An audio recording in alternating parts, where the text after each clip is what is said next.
Thomas Wyatt, 1503 to 1542, so he died at the age of 38, 39, was an English politician, ambassador, and lyric poet. And for poetry, he's most famous for popularising the sonnet form and bringing it to the English language. He was born in Kent, the son of a famous noble, a man who had his own castle, so a privileged guy, who went to the University of Cambridge. And he was a member of the court of Henry VIII, the Tudor monarch. And he rose to be the ambassador in France and in Rome. And from there, he was influenced by the foreign poetry, and he professed that his aim was to civilise the English language and raise it to the power of its neighbours. So he did a large amount of translations and imitations of people like Petrarch. And so he was taking the Petrarch sonnet and then bringing it into the English language, and as the English language has different sounds, adjusting and playing with it. For those who don't know, the sonnet is a poetic form with 14 lines, and it's divided 8 and 6.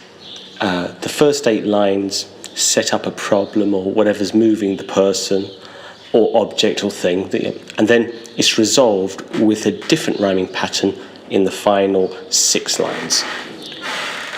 And this Thomas Wyatt, though not fully liked as a poet or rated as a poet, is rated for this for the experimentation he did of different poetic forms. And he was important in that way.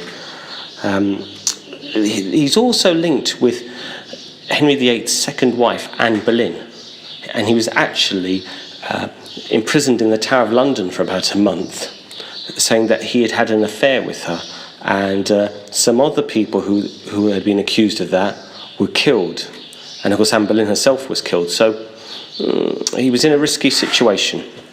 Anyway, you can be the judge.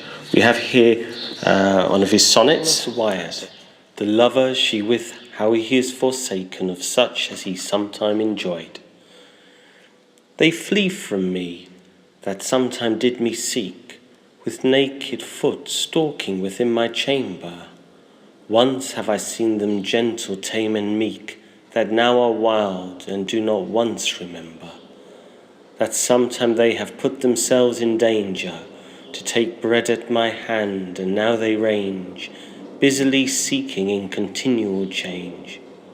Thanked be fortune, it hath been otherwise, 20 times better, but once especial, in thine array, after a pleasant guise, with her loose gown did from her shoulders fall, and she caught me in her arms long and small, and therewithal so sweetly did me kiss, and softly said, dear heart, how like you this? It was no dream, for I lay broad awaking, but all is turned now through my gentleness into a bitter fashion of forsaking, and I have leave to go of her goodness, and she also to use newfangleness. But since that I unkindly so am served, how like you this? What hath she now deserved?